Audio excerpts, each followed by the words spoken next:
Sure, and David, you can go back to the previous slide. So nothing has been set in stone yet as far as the documents that you will need for the registration process. But what we suggest is if you're registering for your minor child, you should probably make sure you have a copy of their birth certificate. If you are registering for someone who is legally incapacitated and that ruling has been made by a court, then you should probably make sure you have those documents which appointed you as having authority to assist that person.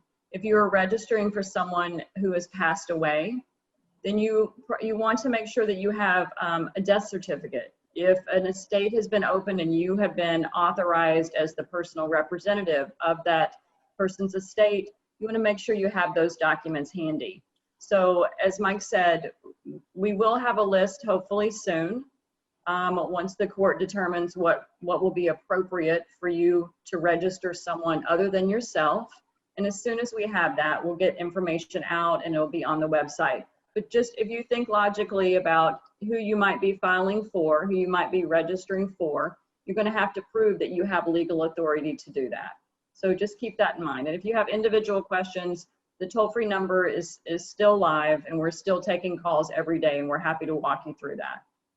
And let me add also that there is a federal law that applies to each and every one of you.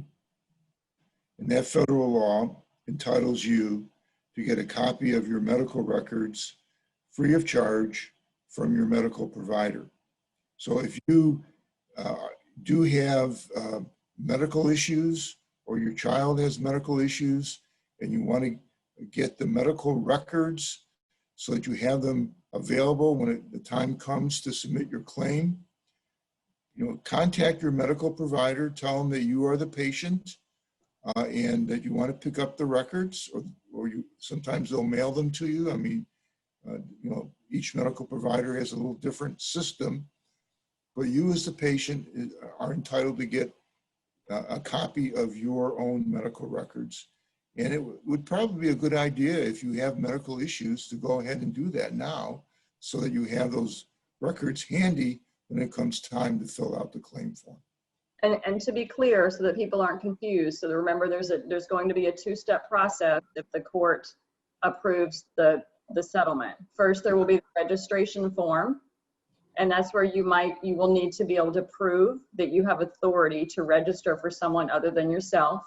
And then there will be the claim form where the medical records showing your injury will be appropriate. So, it's a multi-step.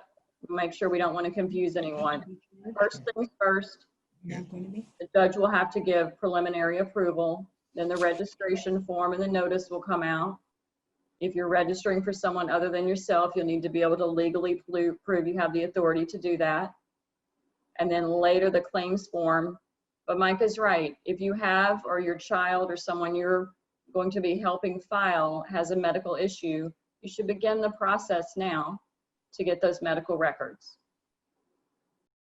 Let's go to the next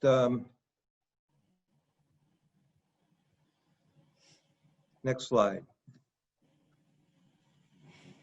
So in terms of some of the components of the claims, these are the type of things that will be looked at and will be considered when individuals, minors or adults, will be making some claim within the claims process and seeking monetary relief and recovery for those injuries.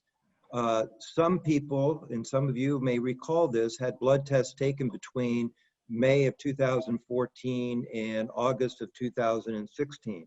Now, one of the things that we are trying to do and working with the state now and the local officials is those tests should be able to be obtained through the registry of the state. And we're working with the state to do that. And we have some forms along the lines that Leslie's talked about that we're going to be getting to you to sign and working with the state to get those test results, because that'll be very important, especially for the minors. The second thing that we're attempting to work on is bone scanning. And I know this has been an issue that many of you have heard about within the community, that some of the attorneys representing some individuals have had bone scans being done. We are working with the special master to address the issue of allowing everybody to have bone scans performed. Sometimes something may show up on the bone scans if they were not blood tests early on. Of course, the blood test would be the best things to have from back a few years ago. But we're working again with the local officials to try and get bone scanning for everybody. The third item that we're trying to do is trying to assure that some evaluations from what's referred to as neuropsychological exams can take place. And that is trying to determine if there's been any medical issues related to those of you who ingested contaminated water and had blood effects or effects from the lead as a result. And again, similar to the bone scans, we're working on getting a group of neuropsychological experts to be able to test everyone. And as we get more information, both about the bone scanning and the neuropsychological exams, we'll let everybody know. Leslie, you want to talk about some of these other three things? You sort of touched on them before, but this may be helpful to see on the PowerPoint as well. And just briefly, because this is the second step, remember, so I don't want people to get ahead of themselves. So Ted, I do want to go back to the blood lead test, which if you or your child had one taken during this time period, May 16 to 2014 to August 31, 2016, there's a medical authorization that is on our website, flintwaterjustice.com. You can download that, or if you email us or call the 800 number, we can send you that. We're already acquiring those. The bone scans Ted touched on, we're going to have that information when we have it up on the website. The neuropsychological exams, again, the website. I'm going to keep directing you all to the Flint Water Justice website because that's where we're going to keep all the updates. As soon as we can, we're going to have them there. And I think Mike touched on this a little bit too, proof of certain medical conditions. If you haven't already acquired your medical records, go ahead and start thinking about that. Make a list of where you went. You are able to get those free of charge. If we have to help you with that, we certainly can at some point down the road, but they will charge us. So much better if you are able to do that. Proof of age, could be a driver's license, could be a birth certificate. Just think logically, if you needed to prove to anyone how old you were, what would you show them? You probably have something, just kind of a little checklist. Proof of property ownership or rental. And again, how would you prove if you owned your property or you rented a property, how would you prove that? You probably have documents. As things are finalized, we'll have it on the website. As things are finalized, we'll get the information to you.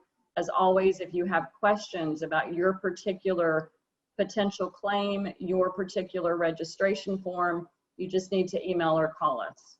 Right, and let me add that these items that are on this slide are important items to help you and your children get the appropriate award under the settlement program. So these are very important items for you to look at. I've received a lot of calls in the last couple of weeks from people who want to know, do I need to do a bone scan right now? The answer is no, you don't need to do it right now. The bone scan process is underway. It's going to be set up, and under the program that we anticipate the court will approve, there will be time for bone scans to take place. You'll have at least, if the current program is adopted by the court, 120 days, that's 4 months to get your bone scan results in to the claims administrator. And so that will be sometime next spring that you'll be expected to come up with the results of a bone scan. By that time, we anticipate that the program will be in place and there'll be an orderly way for everybody to participate in the program, including bone scans and neuropsych examinations. So there's no reason for you to be overly concerned about getting a bone scan right this minute. It's not going to be required. And the same goes with the neuropsych examinations. There will be a process set up where you will be able to register for a examination for your minor child, especially if your minor child is showing cognitive or behavioral deficiencies, which may be attributable to the exposure to the contaminated water. Those examinations, if done sometime next spring, will be timely and will be most beneficial for your minor child. And my last point is that there is a federal law that required doctors to conduct blood lead level tests on children of a certain age under Medicaid programs. Those tests were required to be submitted to the state. And so even though you may not remember your child getting a blood lead level test, it is quite possible that your child, if they were 4 or 5 years old or younger, had a blood lead test performed, and the results of it are sitting in the state registry, as Ted has pointed out. And so those results could be there, and all you need to do is get the authorization signed, and we will ask the state to determine whether your child had a blood lead level test and what the results of that was. So, so again, even if you don't remember your child having one of those tests, it's quite possible that that did occur, and you should fill out the authorization so that we can check that result for you.